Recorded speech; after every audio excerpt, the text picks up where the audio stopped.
Therapy, a boutique in-home private pediatric speech, language, and dyslexia therapy practice serving families living in the mainline area from Ardmore to Malvern, PA. They're dedicated to helping children's speech and communication skills develop and grow as they are essential to their academic and social success. Owls Therapy offers comprehensive evaluations and devises individual therapy plans that best match your child's personal needs. They also offer all therapy in-home, provide parent and teacher training, offer classroom observations, and help with navigating school-based services. Learn more at owlstherapy.com. Hello and welcome back, everyone, to Parenting Stuff I Wish I Knew Sooner and I Want You to Know Now. I'm your host, Erica Jesper, founder of the Center for Confident Parenting and a mom who seemed to learn everything I needed to know the hard way. My guest today is my good friend, Kay, mom to 3 littles who are currently ages 5, 7, and 9. Remember that store, 5, 7, 9? That made me think of that. It was for like very, very tiny people. We are here today to just have a casual conversation. This is not an expert podcast. We are just going to chat like Kay and I always do. Kay, I was teasing you before we started that you're like my favorite fellow hot mess. Keeping it real. Listen, if anybody wants to see what a hot mess I am, just look at my... Everybody's like, oh, your nails look so good. And I'm like, yeah, they're broken and growing out and, yes, can't afford to go get them done. Exactly. Everybody needs that friend that we don't, curate anything with. And we talk about how much things suck and we keep it really real. And you are that for me. I mean, you may not be the only, but we also share our birthday. So, hey. We do. Leo's so for life. Thank you for being here. Yeah. And I was saying to you earlier when the part of your life that I've seen seems to just have constant challenges. And, I'm sure that's the case with many people, but I think you're such a strong person. Thanks. And I think you have a lot of real and genuine insights that you've probably gained along the way that I think our listeners may find helpful. So let's dig into all of that. And I don't have a big script or plan for us today, so we'll just kind of flow with it. So your kids are 5, 7, 9, which means at one point you had 3 kids, 4 and under. And I should tell everyone, you also have ADHD. Yes, I do. Paint a picture for us, Kay. What did it look like in the early days when you were managing your own challenges and had 3 little monkeys very young that still need a lot from you? So I will tell you that throughout my entire life, I always felt like things were a little bit harder. I was a very highly emotional kid growing up. I had really huge emotional responses to things. My parents were divorced. I was being raised by a single mom who, had my younger brother was actually diagnosed with ADHD when he was 6.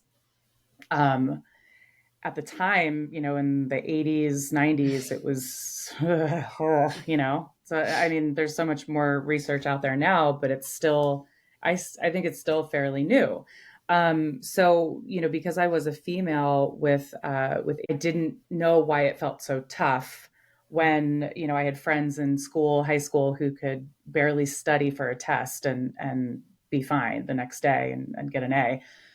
Whereas starting projects and making sure things were done on time, I always say that I got through school by persuading my professors and teachers to give me extensions on things because of such and such, I'm just like, right. Wink, wink. You were writing your own 504 basically. I was. I actually, I literally was. I was using my persuasiveness to, just, can you give me a little more time on that? Right. And so I actually, the truth of the matter is that I didn't actually get diagnosed with ADHD until a marriage counselor asked me the question in our first marriage counseling session. This was after I had the three kids. Mm-hmm. And our Because first session, that's when one needs marriage counseling, right? exactly, yeah, it should just come along with the third. right? I have so many thoughts, so many thoughts, so many thoughts. She's like, hey, have you ever been diagnosed with ADHD? And I said, no, doesn't everybody have ADHD? Right. And so it took me down the path of self-discovery. And I always describe it as this thing where it was like this like flashback, in movies when the character is here standing in present time and you just go back like into your whole life of memories, and like you kind of like shoot back to the present and you're like, oh my God, Mm. like I wonder Well, it makes how sense. different it all makes sense. And I wonder how different my life would have been, my relationships, Right. my school, Mm-hmm. like my schooling, my college, my after college, like just all of these things. Um, and so I went to a psychiatrist and got diagnosed, and am happily medicated and caffeinated daily. Thank you very much. Me No shame in my too. game. No shame in my game. But there's so much shame that comes with it. Mm. And there's so much trial and error. I always say, when you know better, you do better. Yep. But the knowing without shame is so difficult. It's Mm. so difficult. Um, You feel like you're still working on it. oh, I mean, every day. Because, just a couple weeks ago, um, I had gone away for a few days and I didn't have my medication. And I came back and, just a few days, it'll be fine. I'm fine. Like, and I come home and went right into kid time. And it was a disaster. It was a real, real disaster, for Mm. a multitude of reasons. And so I've tried to learn how to not sit in the shame of that, because Serve it anyone. doesn't help. It doesn't Mm-hmm. serve anyone, especially not your kids. So Right. that's kind of the long and short of that. It's an Yeah. everyday process. So Yeah. yeah. And I'm sure, I mean, we know how overlooked it was in general back when we were kids, but particularly even to today, through today for females. So I think a lot of women are discovering later in life. And I know a lot of them discover it when they're looking into it for their kids. And then they go, oh, wait, Yes. this is me. And maybe I need to look into this. And then what I hear a lot from parents is like, okay, I have it, my kid has it. And now that just makes this so much more. How am I supposed to help my Oh, kid get organized and stay on task and, do all these things if I'm struggling with it myself? Um, so it's a lot. Definitely a so lot. much, so Yeah, much. absolutely.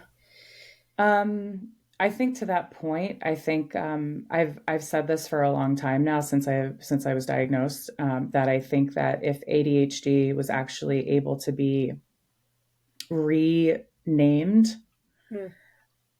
to a certain degree, that we would be able to release some of the shame and the unknown around it. Because Mm-hmm. I always say, with my son, who is uh, you know not officially diagnosed by a psychiatrist, but he is. Yeah. We're in that whole process, and it's very, very clear he has hyperfocus. Mm-hmm. So a lot of times, what people think is a deficit, where it's attention deficit hyperactivity disorder, is not a deficit at all. It's a hyperfocus. So your kid. This is what It's a happens with my kid. surplus of attention It's a on a certain surplus thing. of attention.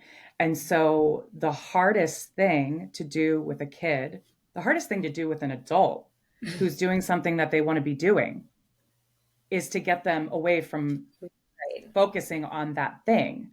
So it's like, we're in this world that we live in, entrepreneurs like you and Yeah, me, like right. we're like, yeah, like do your dream, live your passion. If you're in a shitty job, like, you know, don't quit your daydream and all that Mm-hmm. BS, right? And it's like, well, thanks for that advice. Are you going to give me $1 million to do my cool startup?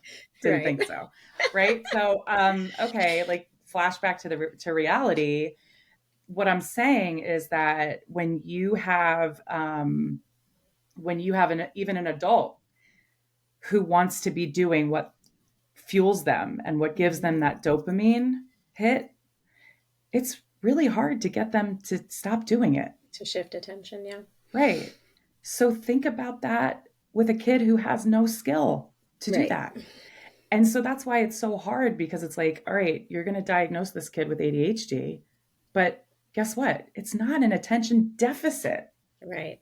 It's a lot of times it's a focus on, well, I want to be doing art, mom. I don't want Yeah. to be doing my math homework. Or I want to go play sports, mom. Or I want to go play with my Barbies. I want, whatever it is. I don't want to put my laundry away. And I do then think it's poorly named. explosion. Yeah, So, exactly. Exactly. yeah, so Plus that's my there's different soapbox types about of it. that. There are kids who are Yes, hyper and there are kids who do not present hyper at right. all. They're just more inattentive. So I feel like Yeah, it, yeah, I think you're right. It should be renamed so that it doesn't conjure up, misinformation, and maybe the stigma yeah, is removed. yeah, And you're right. We do know a lot more about it now. I feel like there's a lot of great stuff coming out about how to navigate it, what works, yeah, what doesn't. But learning it at your age, all of your habit patterns and your brain wiring, it's really challenging to undo patterns that have existed for that long. Whereas the earlier we find out, maybe the easier that is. yeah. So when they were so little, in the very beginning, when you first became a parent, if you had to pick one thing, or maybe you can't narrow it down to one thing, what was the most challenging aspect of your entry into parenthood? Ooh, okay. So, um, and I'll tie it back to the ADHD because I think that it's really, uh, again, I had already had the three children when I discovered this, diagnosis. I think my youngest, Evie, was Good enough. yeah, 1.5. We Math. promised each other we wouldn't do math I know while we we weren't were doing math. recording. No math. No math. Neither of our strong suits. Let's say she was 2. Nobody knows the difference. Yeah, she was blah, blah, blah, blah. Anyway, so what I didn't realize was how so when I had Dominic, I was actually and sorry, should I say names? Should I not say names? Doesn't matter. I Well, mean, you did, so now we know whatever. them. Oh, I did. No. Yeah. I mean, Take you're it. gonna know Dominic and Evie. Take My it out of your middle, mind. yeah, right. My middle, I don't know. Like you'll know him for other reasons, but yeah, Dom and Evie, they're gonna be like, they're gonna be in the Everyone news, will I'm know who sure. they are. Yes. Yeah. Lots of personality there. Yeah, yeah. So anyway, when I was with Dominic, pregnant with Dominic, I didn't know what I was having, so we didn't know if it was boy or girl. But I was supposed to be at the birth center. I was at the birth center, and I was going to do this natural birth. I was going to, Aren't we all? Yeah. like really, yeah, like I am mother. Hear me roar. Like, and he was 8 days late in July. Thank you very much. I was Oof. massive. I was massive. Oh my god, I was so big. Everybody's like, "It's a You girl. must You're have been so so fat." bitchy. Oh my god, I was the worst. I was the worst. I was the worst. It We was did like, not know each other then, and I think I'm okay with that. yeah, yeah. I remember I traveled like at the end for work, and like so many people were so scared because my ankles were this Oh big. my gosh. But like they kept doing tests. I didn't have preeclampsia. I didn't have any of that. Like my blood pressure was gold, but my ankles were this big. It was crazy. They were like, "Are you okay? Or you could be okay. Are you all right?" Blood pressure is gold, I ankles am are fine. tree trunks. Yeah, I'm fine. I'm fine. I have cankles to start with, so I wasn't starting from a That's good another place thing we anyway. have in common. Cankles, birthdays, I think they all come come around. So There you anyway, go. so he was 8 days late, July. They were capitated to Delco Hospital at that time. So I went for the late ultrasound, and they were like, "Oh, hey, your fluids are low. We've got to admit you." And I'm like, Mm, I don't want to be here in a hospital. right. And they were like, "We can't let you leave." I'm like, "Okay, all Oh, right, all right." So so they like spent scary right off the bat, and scary, not as planned. not as planned. I always like to say, we plan and God laughs maniacally. Like, Yes. not even like a cute little giggle. It's like, like, you stupid Right? humans, Why would you like, eat? Why would plan? Why would you even make a what? plan? Like, oh, write down your birth plan. I'm like, all right, this is like sort of like manifestation, but also like, what is even Yeah. happening? Like, whatever. Anyway, so they tried to induce me for 48 hours, and finally they were like, we got to get this kid out. So I had a C-section, and I remember like a couple days later, we came home, and I remember one of the first few days that this will be a funny. I'll give you like a sad and a funny all at the same time. So you get the Perfect. sad first. So the sad part was I didn't feel like I had him. The Mm-hmm. C-section made me feel like I didn't actually birth him. Right. And my postpartum, I didn't know that I had postpartum at the time, but my postpartum was, I think, spurred on by this feeling that I wasn't his mom. Like, for some Mm. reason, I didn't feel like I birthed this baby that I carried for Yeah. so long, so heavy, and so, like, so Yeah. hot. It was so hot. So I really, like, I remember sitting on my bathroom floor with the door closed, Mm, just sobbing. I mean, obviously hormonal, sure. but just really, really upset about this feeling like I did not have this kid. Like, it wasn't.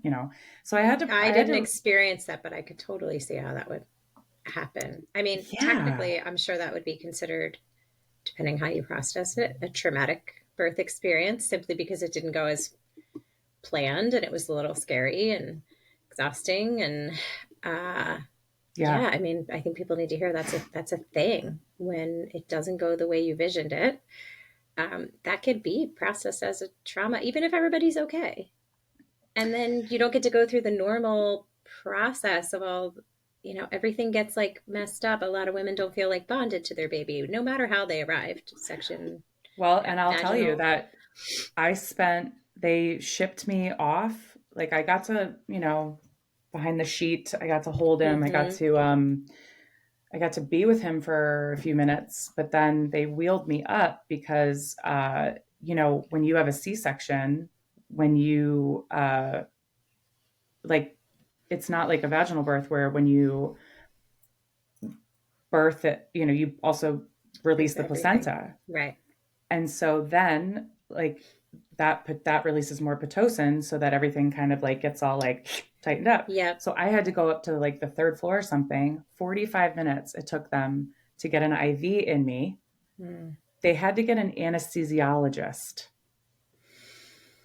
Like, this guy comes in and he's like, "What in the actual, like, you're gonna pay me like $1,500 to like prick this woman with her IV that you guys, like, three nurses, can't do?" Wild. It was crazy. He was so annoyed. I remember I was so groggy, but I remember he was so annoyed. Useless. You're all You useless. guys are all useless. But that was like an hour that I was without You're my losing all kid. those precious minutes with him. Yeah. I It was mean, no wonder you awful. It was felt basically awful. robbed of the But experience with that you your had first pictured kid, you don't with your know. first. You Right. don't know, right? So whenever I'm like, I'm gonna give you some unsolicited advice, when I have people in my life who are newly pregnant or whatever, you know be your biggest advocate. Be your biggest advocate. Ask the questions, do all the, whatever. Mhm. But I will tell you the funny story about that is that the birthing of my fecal matter after the C-section was Mm, basically like birthing a child. Oh my God. So you are welcome for that, dear listeners. I literally, Somehow, no matter who my guest is, what the topic is, we spend a lot of time talking about poop. everybody so, poops. so thank you for that. You're welcome. That sounds Like super unpleasant. I'm weird enough that I took a picture of it. Oh my God. Because I was like, I'm pretty sure that this weighs more than my actual newborn. Oh my Because goodness. again, like when you have to go in for an emergency C-section, nobody's telling you to take the Colace, Right. a week, 2 weeks Yeah. prior, so that you're Oh not yeah. all backed up from all the air and the fluids and Yep. nobody's telling you that. Yeah. So I tried to VBAC with Leo then with my middle, and I was like popping all the Colace. I was like, God forbid Mm-hmm. I go for another C-section, which I did. Babies don't come out Yeah. of my vagina, apparently. they So just they just, they look at that door and they're like, no, that's not for me. no, not happening. I Too would like an small. alternate route, please. They're like, hello? Yeah. Oh So my anyway, so goodness. yeah, so that was the funny to the sad is that like I'm That's pretty wow. sure I birthed a poop child. So Yeah, you're people don't talk welcome for about, that visual. man, nice visual. People don't talk about that either. I did have a natural vaginal birth, not bragging. Um, and I got severely impacted once I got home. And I didn't even realize what was happening because I wasn't paying attention to me. Like I was paying attention to Right. this new little person and so hyper focused on him. And then one night I woke up in the middle of the night in like agony. Like I felt like I was splitting open. And it had just gone on for so long and no one was monitoring that. I didn't know to monitor it. It was, ooh, I think that was worse than my birth. We won't go So I into think that the detail, next but thing that you have to do after you press like stop record is to call the manufacturers of Colace and they're gonna do a Mucinex spot. or Yes. whatever, or not Mucinex, Miralax. Miralax, not Mucinex. Don't take Right? that. Don't take that. This this Yeah, podcast is sponsored by the makers of sponsored by. Colace. I love it. That's a good idea. I'll write that down. There you go. Write You're it welcome. down. Yeah, Oh exactly. my goodness. And then your third one, did you have to do a section again? I don't remember. I did. I scheduled her. 3 sections. Yeah, three C-sections. I did try to VBAC with Leo. He was. I actually did go into a little bit of labor with him, and then um, and then it just I just don't dilate. Yeah. I just don't. I don't dilate, and I will say the one thing that like I've thought about too is that I was not. You hear a lot of women being on birth control for a really really really long time of their life, Mm-hmm. like right, like they get cramps, their mom takes them to the gyno, for the first time. They're like, oh well, let's just put you on the pill, right? And then they're on the pill for years and years and years and years, Sure. right before they try to start to get pregnant. Well, I wasn't I wasn't ever on the pill. I mean, I Okay. had been on it like for maybe 3 months at some point. Thank God I didn't get pregnant. Jesus, oh my God,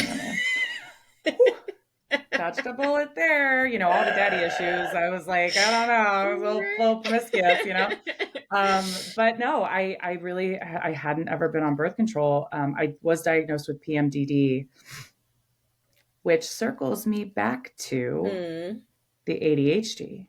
Okay. Because what they also are now doing studies on they've done studies on is how the dopamine and levels and the deficit of dopamine and the chemical reactions are actually affect your estrogen levels. And Oh.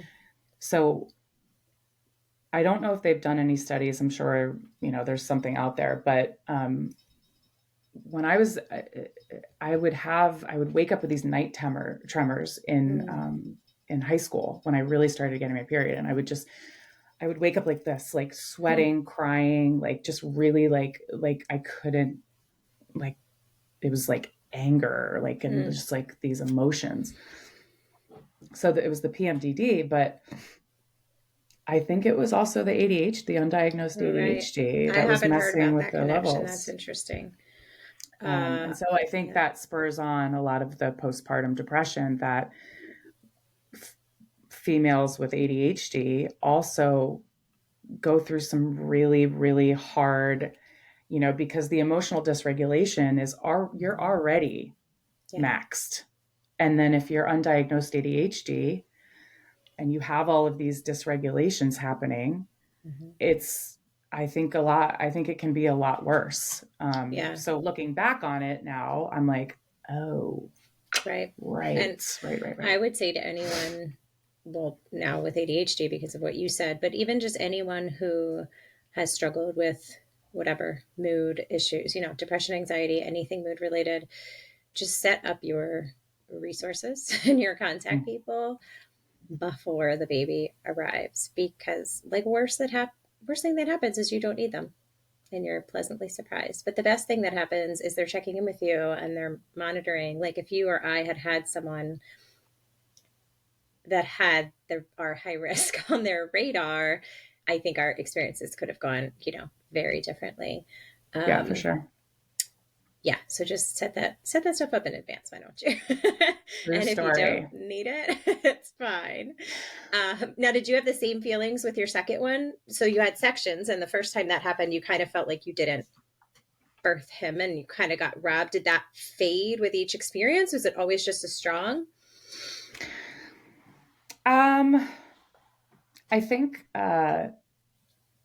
so. This was 2014 that I had and I think it was like, that was almost 10 years ago, which doesn't feel like 10 years ago, but 10, like a decade, like Yeah. that is actually a long time ago. And I think in 2014, like around that time, like, I don't know, like 2010, 2000, like, I just felt like there was this influx of, excuse me, like hospitals are bad Mm, and doulas and midwives are the way to go. And like, if you're not breastfeeding, I feel yeah. like it got It really was heightened. crunchy. Very crunchy time. It, it right?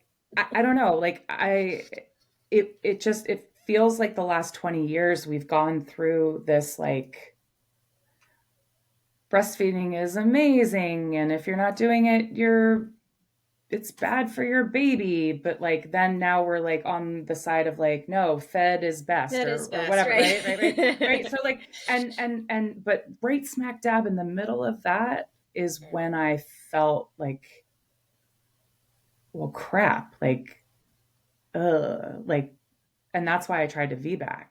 because which is about trying to have a vaginal birth after cesarean, like Right. nobody was telling me I couldn't. So Right. I was like, well, I'm going to try. Did you feel like you wanted that because I'm trying to think of what I'm trying to ask. Were you concerned that it wasn't as good for the babies, or was it more of like, I feel like an imposter and I feel like I'm not mothering the way other people mother and I'll be judged and I'll feel bad? I'm guessing it was maybe more the latter, which sucks. um, I think I just have always had it in my head that that the female body is so purposeful.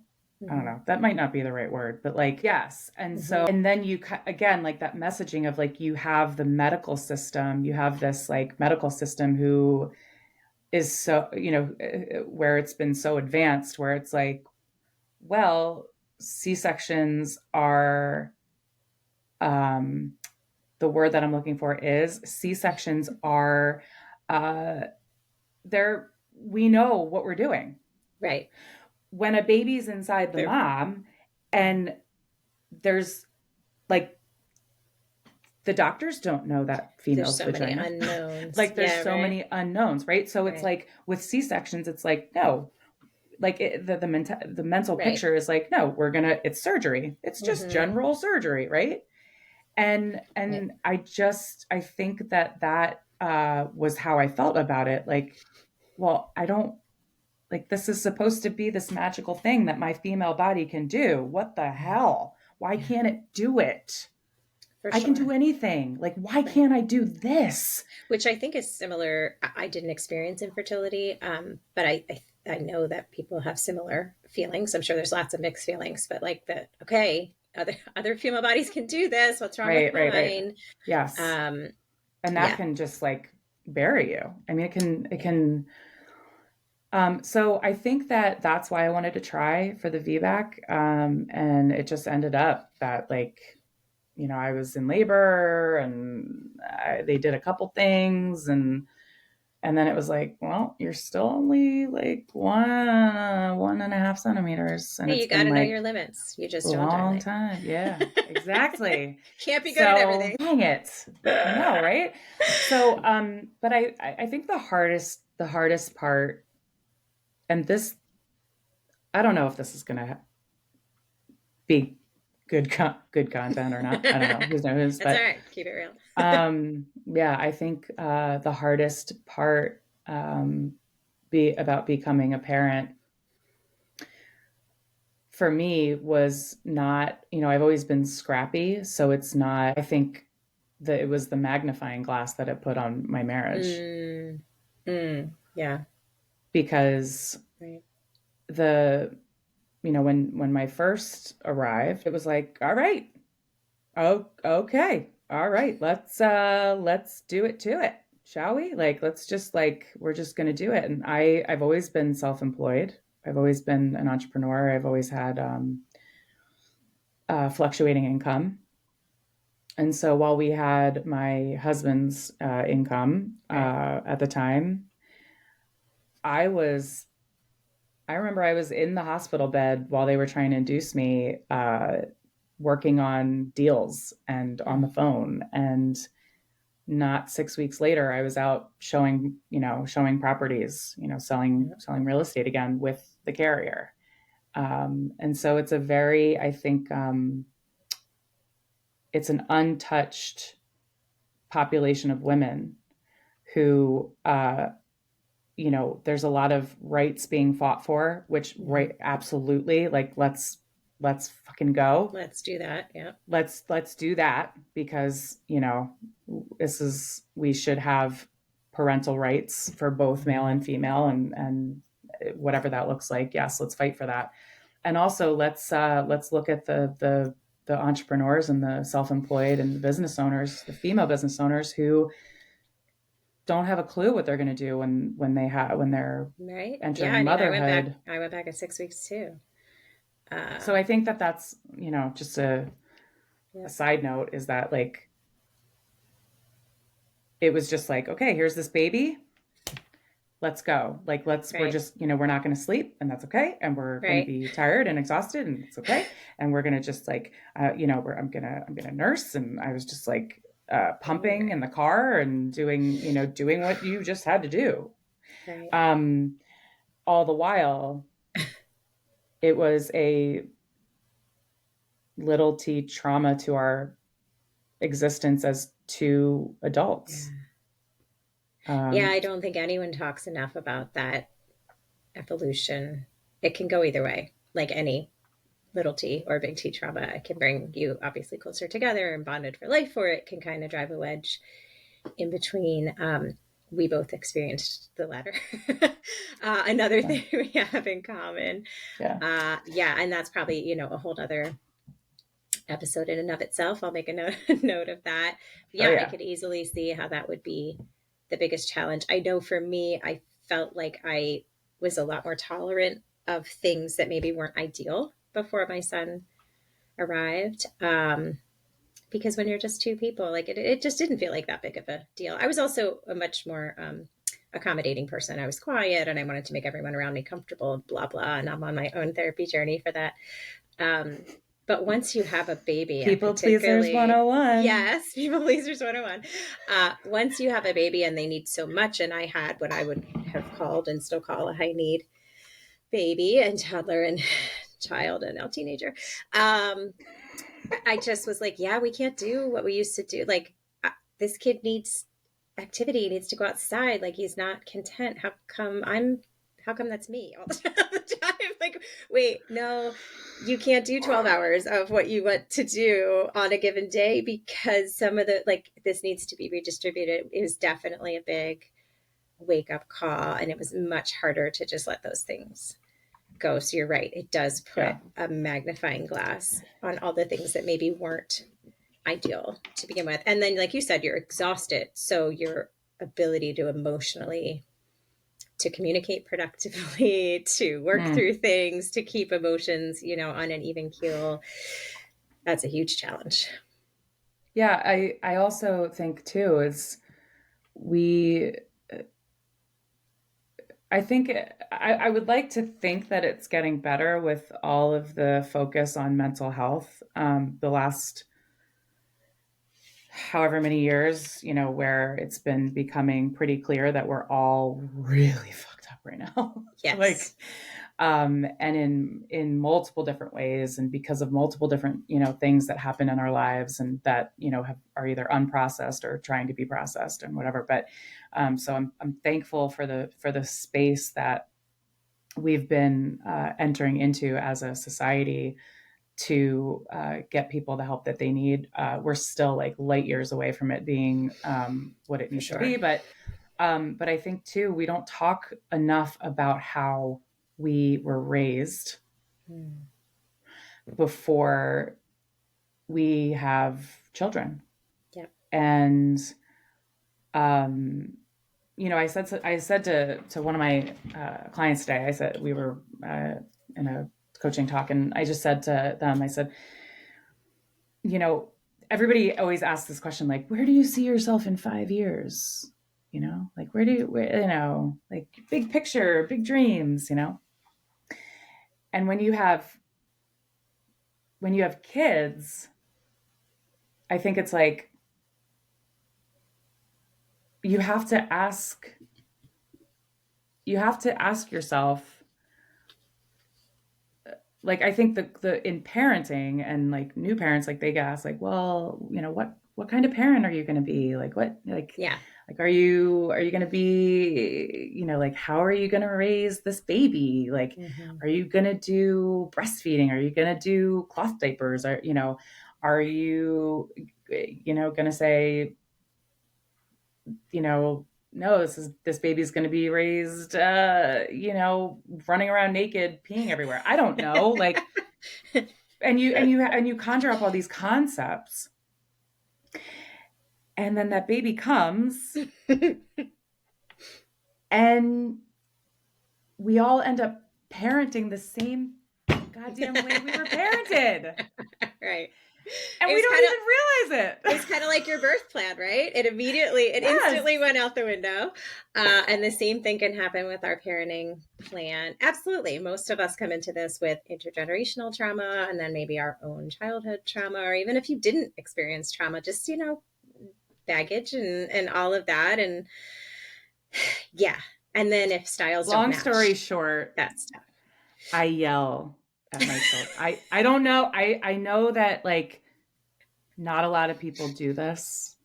I know it's very unique, Oh, of but course. I but I I don't yell yell. at I yell at my children. I yell at Yeah. them.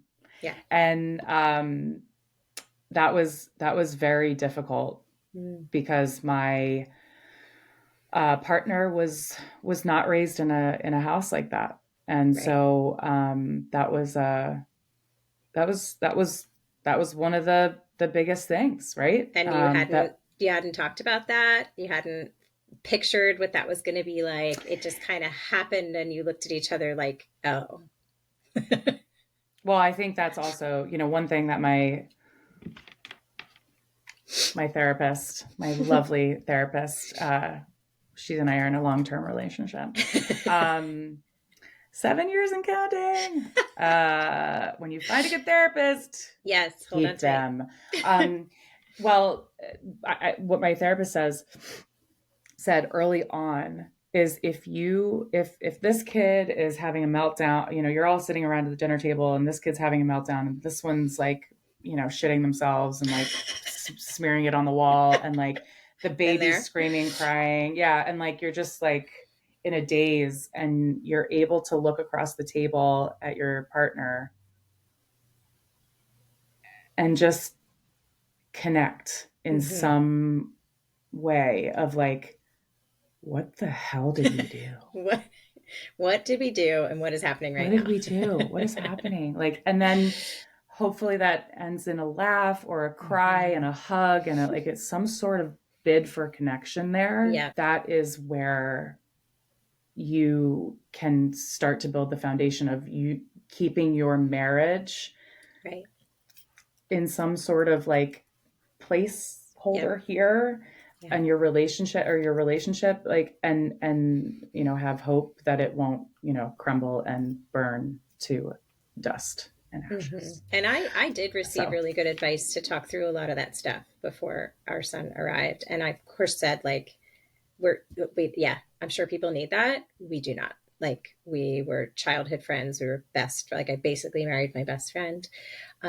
I don't remember a time when I didn't know him. We knew, mm, our deepest, darkest secrets and fears and all of that. And I was like, we're gonna be good. Like, there's nothing that could rock this. And of course, the universe laughed maniacally, like you said earlier.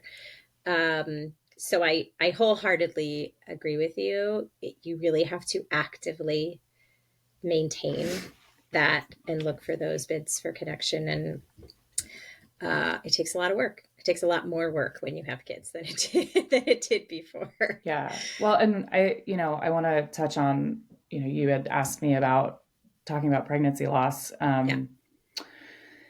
So is this the time in the show? Yes. Yeah, So for you had sure. the two boys. You were Yes. already sort of struggling in with that connection piece. A magnifying glass had already been put on you, your parenting, your Yeah. marriage, and then you experienced a pregnancy loss. And if I recall, it was later in the pregnancy. Whatever you Yeah. want to tell it, whatever you can manage to tell us about that may resonate with someone else or help someone else. Again, it's something I can't speak to, didn't experience. Sure.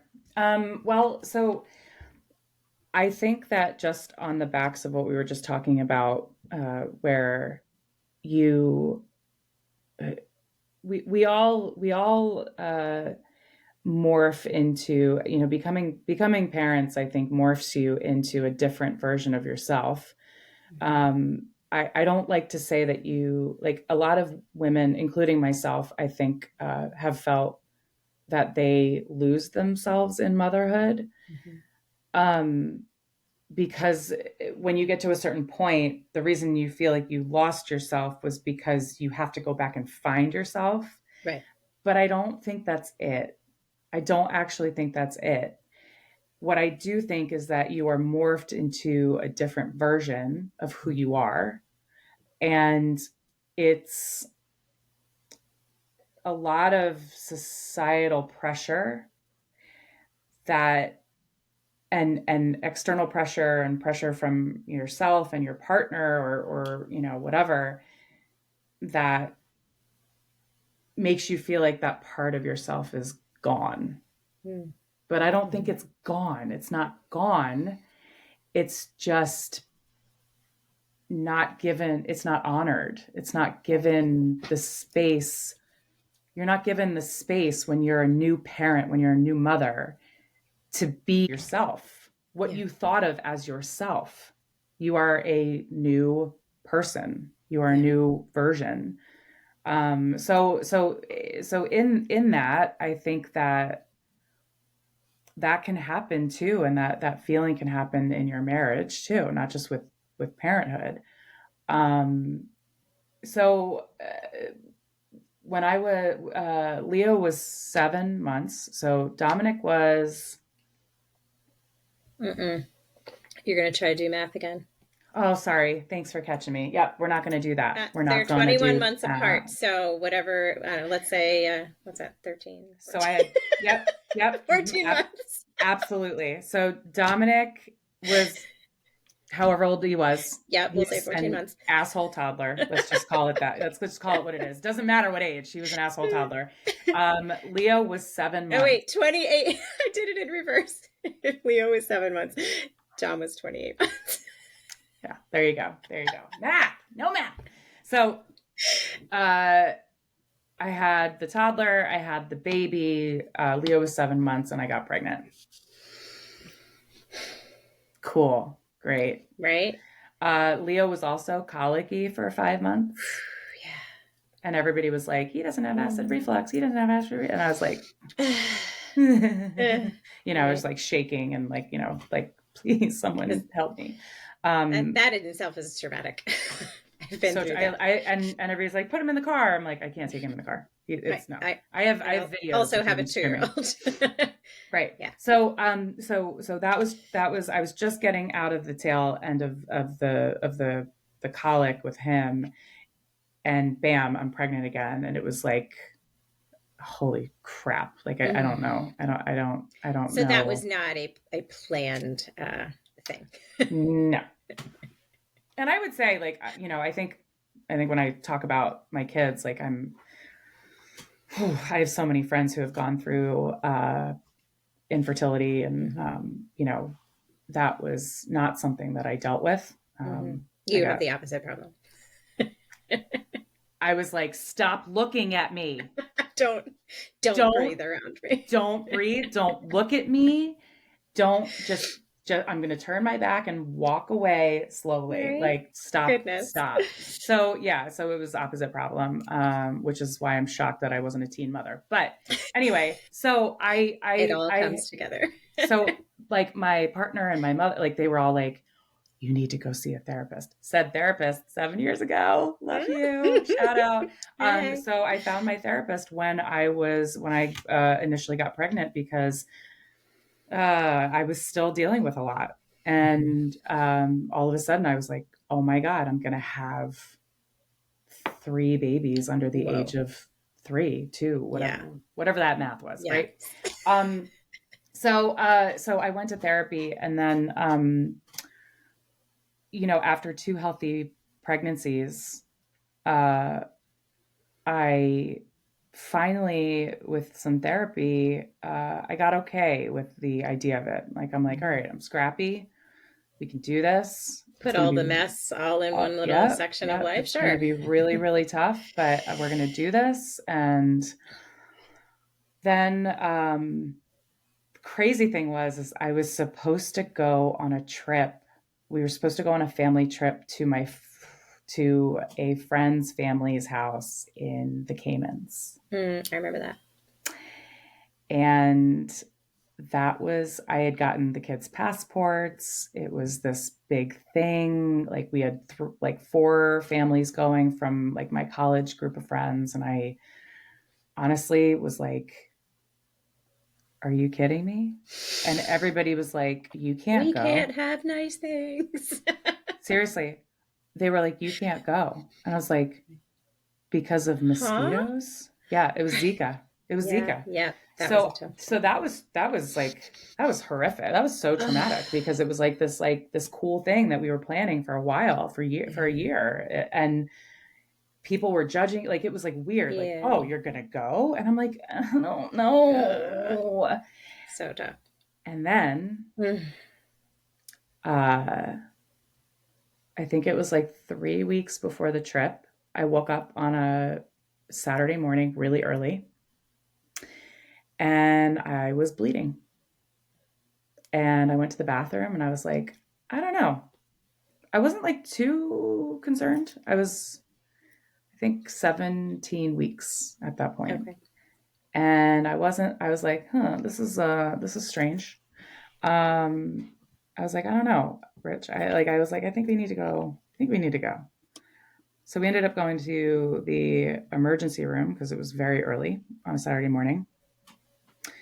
And that was probably the most horrific experience of my life, was Mm. being in the emergency room with all of the, let's just call it like the incapacitated from the night before people, Mm. uh, who were ornery, and just, it was the worst 4 hours of my life. Mm. Um, the technician, the ultrasound technician, wasn't there for 2 hours, so we had to wait for that. Nobody was telling me anything, and so the gestation, her name is Rosie, and this gestational age, I guess. It was Mm-hmm. 14 weeks. Okay.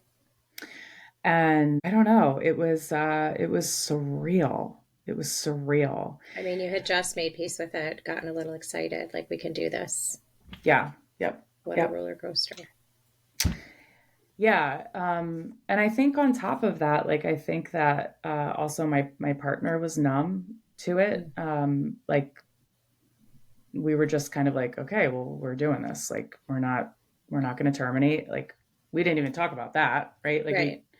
that wasn't even an option for us specifically. Um, and so I think he had gotten to that point too, where he was like, okay, all right. Yeah. So, and I, talking about this, I think also I can touch on the fact that grief is a fickle bitch. There's the episode name. There you go. You're welcome for that. Yeah, I think that that was the starting point of the disconnection for us. I mean, that's just, it's so back to back to back. So I don't even, you guys didn't even have time to like catch your breath between getting through these things. There clearly was no processing time.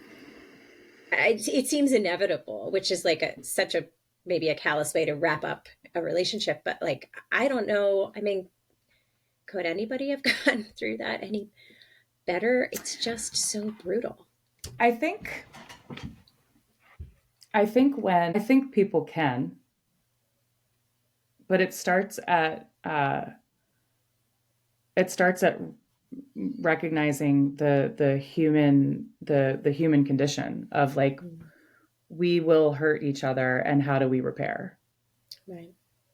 and we are also our own people and how do we reconcile that, and also I cannot get every single thing from you emotionally or physically or whatever it is, like I you are one person. Right. I you know, I think that that's where it starts in a Yeah. relationship, especially a relationship where you might want to get serious with this person, start a family. Right. And it's all about creating that foundation of I don't even like to call it open communication, because some people can have open communication and have it go nowhere. Mm-hmm. So it's really it's more about it certainly is about communication with the other person about their upbringing, their trauma, their and then on top of that, subsequently it turns into how do you process that information in a non-judgmental way that allows you to connect with that person Mm-hmm. in a way that is not necessarily empathetic, but just understanding that those are the fibers that have woven this person, Right. so Yeah, for yeah, sure. I think that was definitely a a starting point to me grieving Yep. this loss and also having to have a surgery. Sure. Another. There's so much on your body. I mean, the Yeah, pregnancies that did go well, the one that did not, like it just, and so back to back to back, that had to take just a huge toll physically. All we've talked about is the emotional piece, but yeah. there's always that too. And of course, the two things are play off of each other. They're not separate. Um, Sorry. yeah, it's a lot. So spoiler alert, you're separated. In case no one could see where this was going. You are currently separated. Yes. So solo, well, not single parenting because you're obviously sharing them, but when you have the kiddos, you're doing it yourself, which is a whole nother. So here's what I want to do for time's sake. Yeah. We're going to have to put a pin in it. You're definitely going to come back because each of these topics could be its own episode. I definitely want to Ask me talk about my through. Tinder. No, I want to talk through separation, single parenting, co-parenting after separation. But let me ask you this for today. Um, well, and obviously, so after Rosie, then how long till you then got pregnant with Evie? That's a great question, Erica. More Math math. again. Shortly after that. Shortly after that. So, yeah, shortly after that. Okay, we Um, can leave it at that. I It think just, again, that, it just kind of completes the roller coaster. Like, you're up, we can do this. You're down, oh, that was really awful. And then, like, okay, let's gear up again. Um, I'm going to tell you, um, it, I have such a different experience from my friends who have yeah. done who have done IVF and who I have such a different experience. I really do because I all of this was like planned out in my subconscious that needed the chaos of my childhood. Mm. Oh, that's deep. I think I like your therapist too. Maybe Oh, she's the one I want to have. Yeah, right? No, no, oh, I no. know, I know. Most people want a therapist who's not going to be like, excuse me, we talked about this on March Right. 1st, Exactly. 2018. Excuse According to me. my notes. According to my notes. Yeah. Oh my gosh. You didn't learn it back then, lady? No, no, no. She would never. But yeah, no, I mean, it was really like, I remember after I had Evie, or right around the time that she was a scheduled C-section. She was scheduled on my mom's oldest sister's birthday, May 8th. She is a Taurus through and through. Whew. And bull, hear me roar.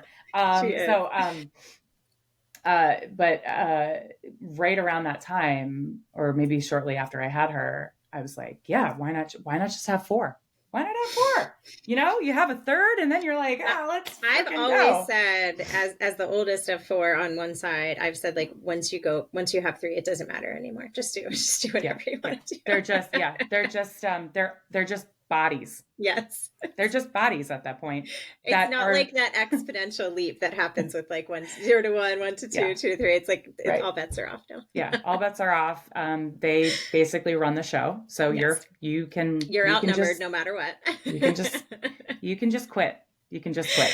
It's fine. Oh my gosh. So, but yeah, she said something to me that really shocked me into my own reality of I just wanted more of the chaos because my brain that's all it knows. That's It doesn't familiar, which it's which familiar familiar. can translate to safe, even if Right. that's not. Exactly. Yeah. Like the brain doesn't know like good safe, between good safe and bad safe. And so here Mhm. I am, now with three kids. And I think the scrappy, like, well, let's just like keep going.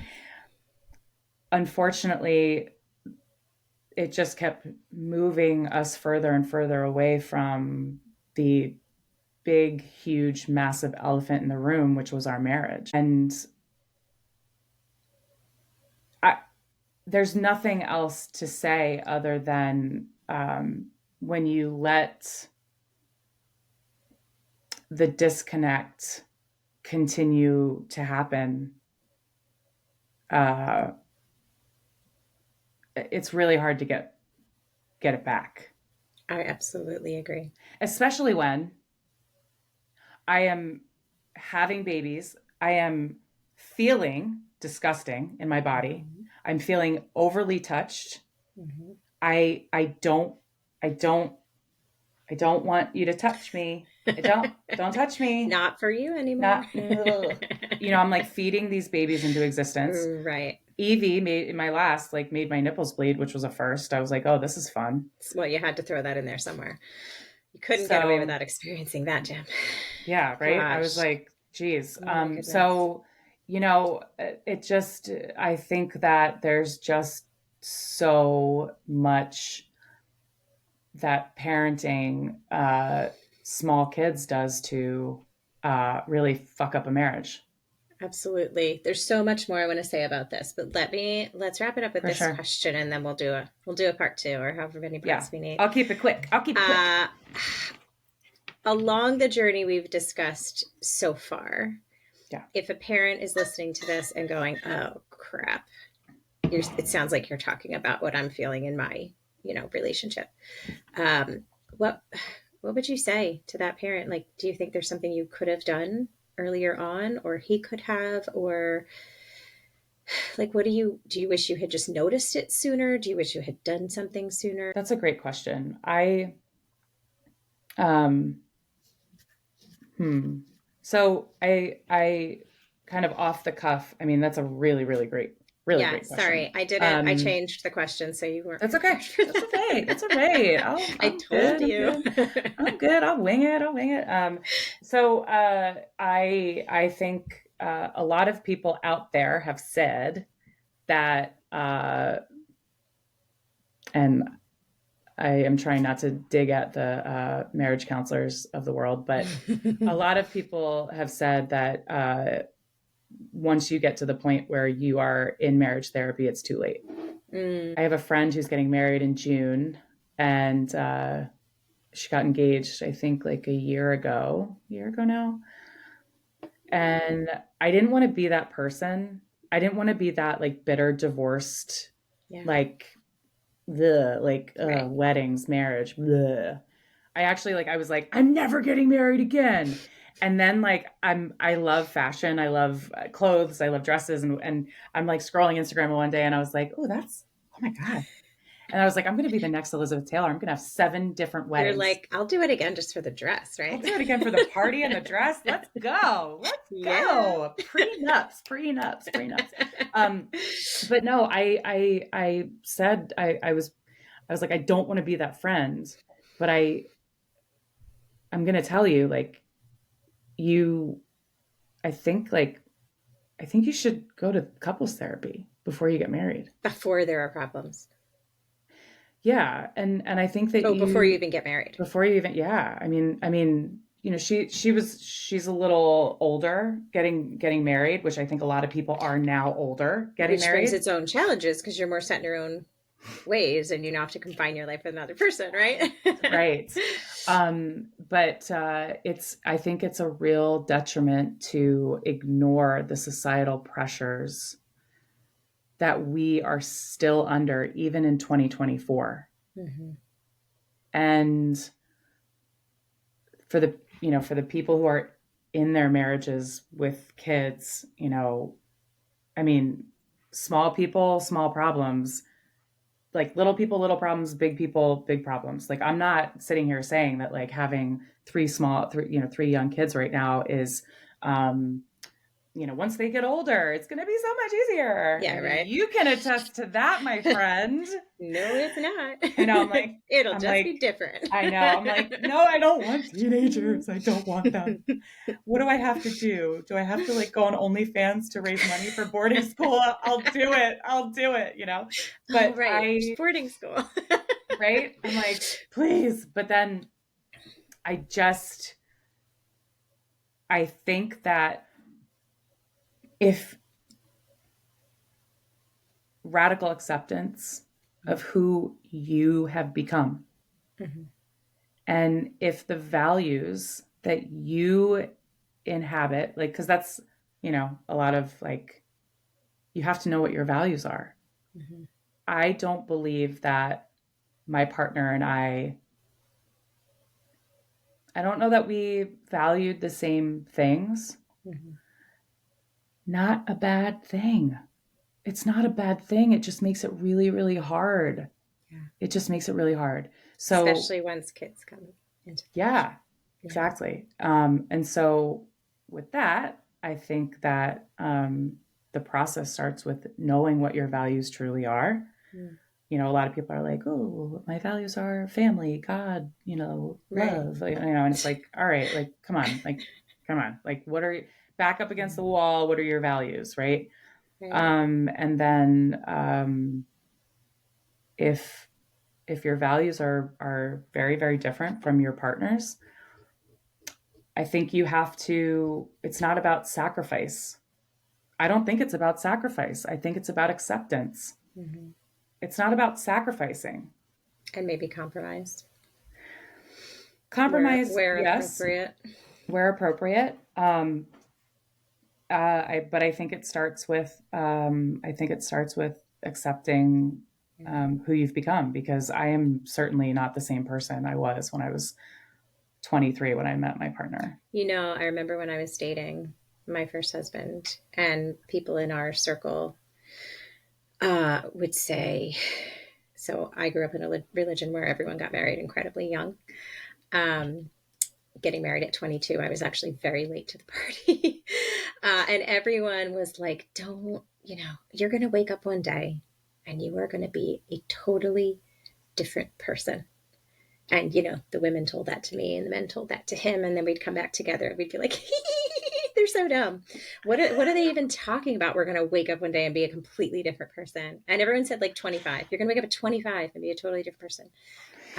And we just thought they were all so lame. And again, we did the like, that's not going to happen to us. And I'm telling you, when I had my kid, that is literally what happened. Not a different person, a different version Yeah. of the same person. And I look back in that and go like, damn it, they were exactly right. Yeah. So yeah, definitely just even before the acceptance, I think would come the awareness of how impactful these things can be, and just knowing it's something that does need to be explored before the problems present themselves. So that's really, really useful. All right, we're gonna intermission, right? Intermission. There's like a Broadway show. We're gonna wrap it up here. We'll be back with a part 2. I love it. Thank you. All this is, the good, the bad, the ugly, the messy in between. Obviously, the stuff no one's talking about or showing on their curated social media profiles. That's just exactly what Listen, I wanted to if you get at. need the picture, I think I still have it in my hidden folder on my, if you need, It could be the cover art for the episode. It could be the cover art. I don't know. I mean, listen, it was pretty impressive. It was pretty I love impressive. it. So. I love you. We'll be back soon. I love you hope too. somebody got something out of this. Thank you, listeners, for Me too. listening and watching. I'll be back soon with more stuff that I and others wish that we had come to sooner. In the meantime, I'll leave you with my always list of stuff I learned the hardest way. Accept help when it's offered. Ask for it when it isn't. You are the expert on your child and yourself, so trust your gut. And if you need to be the squeaky wheel. Bye, Preach everybody. it, sister. Bye, everybody. Ciao.